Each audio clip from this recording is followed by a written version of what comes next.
Hey everyone, Dr. D here, and in this video, I want to share with you the overview, the big picture overview of the economy, why it's so important that you listen to my message right now.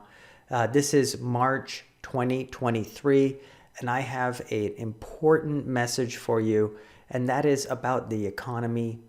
The economy, if you've noticed again, when you go to the grocery store, everything is more expensive. When you go to the car lot, the cars are more expensive. If you want to purchase a house, the mortgage rate is more expensive. Everything is more expensive. And this is known as inflation. Inflation is when the purchasing power of your dollar goes down. This simply means that you can buy fewer goods and services with the same amount of money. And if you've noticed it, believe me, I've noticed it. People are noticing more and more that their dollar doesn't go as far. And this is why I'm reaching out to you. I'm reaching out to my subscribers. I'm reaching out to people who watch, because although I'm not an economist, I've been following this closely, and I need to explain to you in the Dr. D way, which is a way of explaining things very straightforward and very concisely. I'm going to try in this video, in this short video, I'm going to try my best to explain what in the world is going on with inflation. How did we come to get this high inflation? What is the government and the authorities in charge? What are they doing to lower the inflation? And how might this affect you? And what can you do about it? Okay, I know that's a tall order for such a short video, but hang on. And I hope that by the end of this video, you know what's going on and what they're trying to do about it, and how you can start thinking about coming out of this ahead. All right, so let's start the video. Dr. D, Dr. D, Dr. D, Dr. D, Dr. D, Dr. D, Dr. D, Dr. D, Dr. D. Explain stuff. All right, you guys, I want to show you something really, really interesting. And I'm looking at the inflation calculator, which allows you to play around with inflation, looking at the purchasing power of a dollar. This is from the Bureau of Labor Statistics government website, bls.gov. And I want to show you something. If I type in February of 2011, what is the value of $1, the purchasing power of $1 in February 2011, how much would that buy me in February of, let's say, 2020? Remember, February of 2020 is when the pandemic really first started. So let's calculate this and see what is the purchasing power of $1 from 2011 in the year 2020 in February. And this is your answer. It's $1.17. So from in almost a 10-year period, right? In a 9-year period, $1 from 2011 would purchase the same as $1.17 in 2020. So, a difference of about 16, 17 cents. Now I want to show you something. Now keep in mind, $1.17 in 2020 would buy you what a dollar would 9 years earlier, okay? So now let's look at February 2020 through just today, just recently, February 2023. Let's calculate that. So look at this. We have $1.16. Do you see what's happened? This is also an increase of 16 cents. So in the last 3 years, a dollar has depreciated in purchasing power. In 3 years, the same amount as the previous 9 years before that. So we are inflating our money away 3 times faster than before. It's taking a third of the time to get the same inflation rate as before the global pandemic. All right, now look at this. This is really interesting.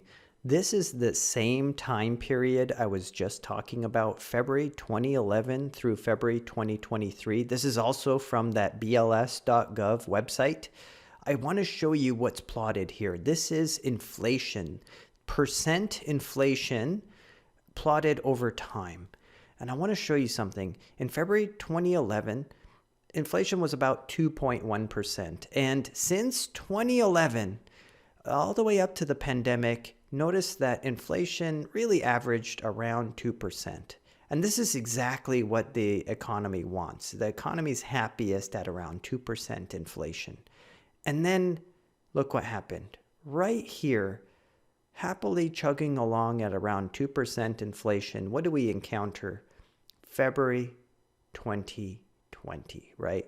February 2020. This was right about the time when the pandemic was being known and addressed. And then after that, what happened? Remember, there was a shutdown. And during the shutdown, you couldn't go to work, remember? Many businesses had to close. Companies shut down. People had to stay at home. And so people can't spend their money. And so when you can't spend your money, inflation drops, right? Because, if people aren't spending money, there's no way to, have inflation occurring. Then at that point, remember, the government had to step in. The government had to step in and save people and save companies. So they had to send stimulus out, stimulus checks, and they had to send PPP loans. There was a number of measures that were taken to address the situation. In fact, they say about 40% of all money in the United States, 40% of all money ever made was made in this period of time. So imagine making 40% more money and distributing it starting this period of time right here. What's going to happen? Also, think about it. At the same time, people didn't have things to buy. The supply chain was broken, right? So people aren't producing things because the whole world is shut down. There's not much to purchase because there aren't as many, let's say, Toyota trucks being made. Remember, there was a chip shortage of trucks and cars, and so there was a supply shortage of things to buy, and 40% more money printed out of thin air. What do you think is going to happen? You've got a lot of money, and it's chasing fewer goods. And that you see it just climbs and climbs and climbs. And from May of 2020, with a 0.1% inflation rate, to maxing out where are we? June of 2022, we somehow managed to top out at 9.1% inflation. 9.1% inflation. So your money is devaluing almost 10% per year at that point. Since then, we've recovered to some extent. We're now down to 6% inflation, but that's still 3 times higher than what is normally expected in a healthy economy. So this is why, everyone, I want to make it clear, this is why, everyone, that inflation is running rampant right now. This is why when you go to the grocery store, it costs so much more money. In fact, let me show you something right here. Look at this. Look at this. I can actually click here on the BLS website. I could click at food at home. Look at this. I'm adding the food at home line here. Look at this. This blue line represents the inflation of just food. So not all items, but food. And look at this. In September, look at this. In July of 2022, the inflation of food at home. You want to make a peanut butter sandwich at home. You want to go cook an egg and have an egg breakfast. Oh, forget about eggs. Actually, there was the egg shortage, so that's even more. But you want to go to the grocery store. Look at this. It was about 13 and a half, August 2022, 13.5% more expensive. You know what that means? The same stuff that you used to buy last year, in August of 2021, the things you would buy for $100 now cost $135, right? I'm sorry, $113. $113. Think about that for a second. You have a 13.5% increase in food at home. And this is what most people need to live, right? They need food at home to live. What about shelter? Do you need shelter to live? Do you need shelter to live? Look at shelter. Let's click on shelter. That's this purple line here. Look at this purple line. Look at the purple line. Here was February 2020. Shelter was about 3.3% inflation. Okay. Now look at it today. Look at it today. Shelter has inflated 8.1%. So for you to live in a place and have a roof over your head, this has gone up 8.1% in the last year. So, this is not looking good for us, because even though the inflation rate right now is about 6%, shelter's at 8%, food at home is right now at 10%. This is not sustainable.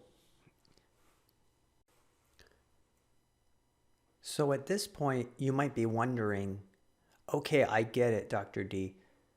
There was this pandemic and there needed to be all this stimulus provided so that people could make ends meet. And that's why stimulus checks were sent out. And that's why PPP loans were provided to companies so that the companies could pay their employees and keep the doors open. But how do you solve this problem? Like, what are they doing to fix that?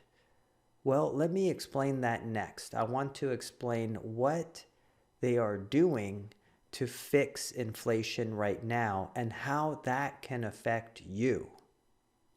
So again, I don't want to get into too much detail about what the Federal Reserve is in this video, because I don't want to complicate things and I want to keep it very simple.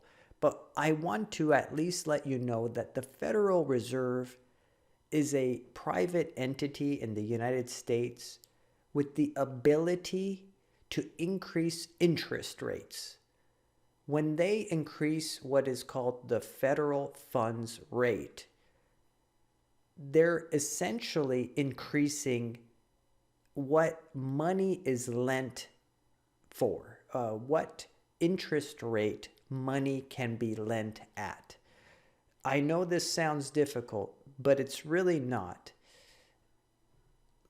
If the Federal Reserve says we're going to raise interest rates, that means that money becomes more expensive to borrow for everybody.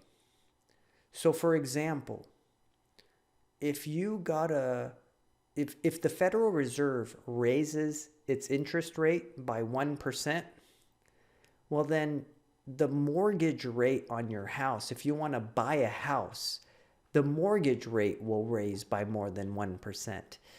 If you want to buy a car, okay, if you want to go out and purchase a used car and you want to finance that car, let's say they used to give you 3% for financing that car. Well, because the Federal Reserve increased the interest rates, now it might cost you 5% to finance that car. Does that make sense? So when the Federal Reserve of the United States, which is a private institution, when it has the power to do this, when it increases interest rates, it makes borrowing money more expensive. So if you want to borrow money to buy a house, that's called a mortgage, it's going to cost you more percent. You know, your mortgage rate's going to be 4 or 5% instead of 3%. If the Federal Reserve increases the interest rates, if you want to go buy a rental car, I'm sorry, not a rental car. If you want to go buy a used car, that used car will be 5% APR instead of, let's say, 3% APR.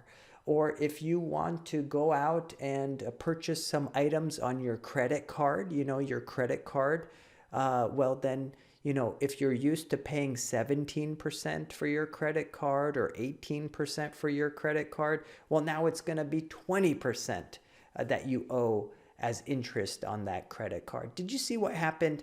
So the way that governments have combated inflation in the past, the way to defeat inflation is for the Federal Reserve to increase interest rates. And when they increase their Fed funds rate, which is their own interest rate, then this affects mortgage rates, it affects car loan rates, it affects all borrowing.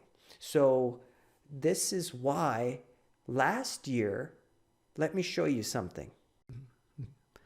This right here is the Federal Reserve's website that I've pulled up to show you the Fed's fund rate, the federal funds effective rate. This is what I was telling you. This is the interest rate that's set up by the Federal Reserve. A year ago, which was February 2020, the interest rate that the Fed controls, right? The Fed interest rate was 0.08, right? So that means that money was very easy to lend out and very easy to borrow. Now look what's happened since February 2022. The Federal Reserve has increased their interest rates from 0.08 all the way up to, well, this only goes up to February, which is 4.57, but now it's March, so it's about almost 5%. They've increased the federal funds rate from 0.08% all the way up, look at this, to 4.5% in February, and actually closer to 5% in March. Okay, let me explain to you the what that caused. That caused, remember, all borrowing is now more expensive. Let me show you what I'm talking about. Check this out. All right, take a look at this. This is from the Federal Reserve's own website. These are the mortgage rates for a 30-year fixed rate mortgage. Now take a look. Back in February, right here, February of 2022, the average mortgage of a person who wants to purchase a house, or a family that wants to purchase a house, was 3.55%. And do you remember what they did a year ago? The Federal Reserve had to start increasing the interest rates. And look what's happened to the mortgage rate since then. It's raised from 3.55% 1 year ago, 1 year and 1 month to be fair, 1 year ago, and now it's skyrocketed. Look at this. It reached 7.08% at one point, and now it's right around, today it's right around 6.42%. That's almost double. The mortgage rate has almost doubled in 1 year. So you see what happened? By increasing the federal funds rate, the federal interest rate, they're able to affect other interest rates like mortgage. But let me show you something else. All right, now look at this. This is interest rates if you want to purchase a car. You know, when you want to go buy a car, these are the interest rates, the APR for that car. So in February of 2022, it was about 4%, 3.99% to purchase a car. That was your APR. Now look, ever since the Federal Reserve has been increasing the interest rates, it's creeped up to 4, 5, now 6.27% as of February 2023. You see what's happened? When the Federal Reserve increases its Fed funds rate, this affects all borrowing, whether you're borrowing to buy a house or you're borrowing to buy a car, this all goes up. Now let me show you another. All right, take a look at this. This is credit card average commercial bank interest rates for credit card plans. Now take a look at this. In February of 2022, your credit card averaged an interest rate of 14.56%. But remember, ever since the Federal Reserve increased those interest rates, it's gone up. So in May of 2022, it crept up to 15.13%. In August of 2022, it crept up to 16.27%. And now look at this, November 2022, we're talking 19%. This is very high. You've tacked on almost around 5% more in interest on credit cards in just the last year due to these Fed's fund rate increases. Now take a look at this. This is the part I wanted to share with you that's so important, and it may affect a lot of people's lives and a lot of families. And this is a chart of the historical prime rate.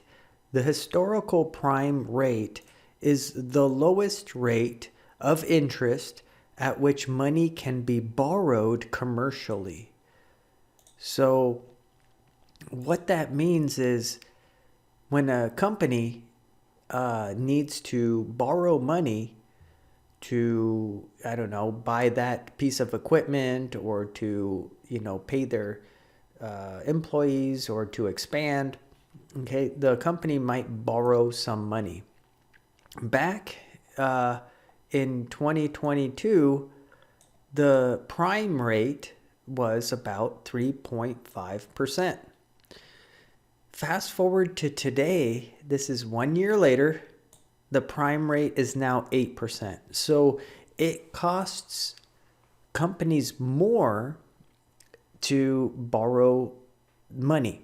And this is a problem because there is a lot of loans that companies have taken out. And now when they have to renew those loans or get new loans, it's at more than twice the amount of interest, which means that it's going to be exceedingly difficult for companies to make ends meet without having to have layoffs.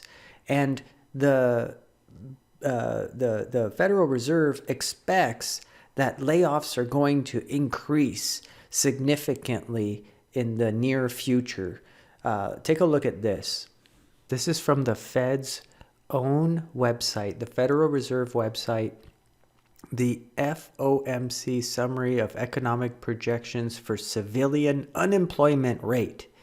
They expect unemployment to jump to 4.6% in 2024. They're actually planning on this. Their interest rate hikes have this projection. They expect a 4.6% unemployment rate in the next year. This means that over 1 million Americans are going to lose their jobs within the next year. Again, this is from Investopedia. Officials on the Federal Open Market Committee, the FOMC, the central bank's policy setting body, forecasts this week that unemployment would rise to 4.6% right next year at the end of the fourth quarter 2024, up from the current near record low level of 3.6%. So within 1 year, a whole percent more Americans will be projected to be out of work because of the interest rate hikes of the Federal Reserve. And look what it says here. Assuming the size of the labor force remains the same, the Fed's projection would mean that there would be 1.7 million more people out of work as now. While the CBO's projection would increase the ranks of unemployment by 2.5 million. All right, so to bring it all together, what's happened over the last 3 years since the pandemic, there has been a need to provide stimulus money and PPP loans to average Americans because of the closures and the shutdown. And this has driven up inflation, obviously in conjunction with low supply because people weren't allowed to go to work and provide goods and make goods. So the combination of low supply and high demand due to the stimmy money and the PPP loans has made inflation rise to 6% currently. In response, in order to bring that inflation rate back down, the Federal Reserve has had to increase its funds rate to about 5%, and it's projecting to go even higher. This is going to allow interest rates to go up. This is going to allow the economy to slow down is the goal. And part of that is what I just read you. 1.7 million more Americans out of work. So this should drive us into a recession. More people will lose their jobs, and money is going to be more expensive to borrow. So why am I making these videos right now? I'm making these videos right now because I need you to understand what's happening. I want you to come out of this ahead. And the only way to do so is first to understand what's happening. Hopefully I made that clear with this explanation. I really hope that you understood my message, and what I'm trying to get across is that the economy is not in a good place right now. And we are very, very likely either in a recession right now or headed to a recession. And why should you care? Well, first of all, you should care because during recessions, lots of people lose their jobs. And I'm hoping that's not you. But in the case that it might be, I want you to be prepared. I want you to save your money. Don't go out and purchase that new car with the high APR. Don't go out and purchase that new house with the high mortgage rate. Don't put a ton of stuff on your credit cards with an 18 to 20% interest rate. You have to avoid debt at all cost right now. Why? Because borrowing is very expensive right now. For you to borrow $1 today, it costs you twice as much in interest than it did last year. So please be careful. Try to pay off your high interest debt. Don't get into credit card debt. It's going to cost more and more to service that debt. Also, be careful, try to keep your job and try to work hard to maintain that job, because many Americans are going to lose their jobs within a year in this fight against inflation. So please be careful. Take care of yourself. Don't take out new debts. Pay off old debts and try to excel at your job so that you do not get laid off. Now, on the flip side of that, the positive note, the silver lining, is that when recessions do happen like this, asset prices come down. What that means is the cost of a car comes down. Because people lose their jobs, that tends to drive down inflation, which is what the Fed wants. But it also drives down those asset prices, like a car. Cars are going to become much cheaper. A house is going to become much cheaper. All the items that you like to buy will become cheaper if the Fed manages to bring down inflation and if a recession happens. So, again, the silver lining is if you save your pennies now, you can purchase assets much cheaper tomorrow. And that's my message. And that's why I'm reaching out to my viewers and my subscribers, my followers, because I have this important message. And that is, don't get into debt. Try to get out of debt right now. Try to make yourself indispensable at work. Hold on to your job. Collect your money. And when the, I don't want to say crash, but when the crash happens, you'll pick up stocks, houses, cars with pennies on the dollar. And I'm going to, expand on this with more videos to come. But this is my big picture overview message for you. And my hope is that you come out of this next year or two ahead and you are in a much better place for knowing this important information. All right. So that's my message to you. It's going to be okay. I'll keep you informed. I've got a few more videos in this investing series. The next video is going to be covering fears of investing and how to get over them. All right. Well, thank you so much for watching, and I'll catch you guys next time. Dr. D, Dr. D, Dr. D. Dr. D, Dr. D, Dr. D. A Dr. D, Dr. D, Dr. D. Dr. D, Dr. D, Dr. D. A Dr. D, Dr. D, Dr. D. Dr. D, Dr. D, Dr. D. A Dr. D, Dr. D, Dr. D. Dr. D, Dr. D, Dr. D.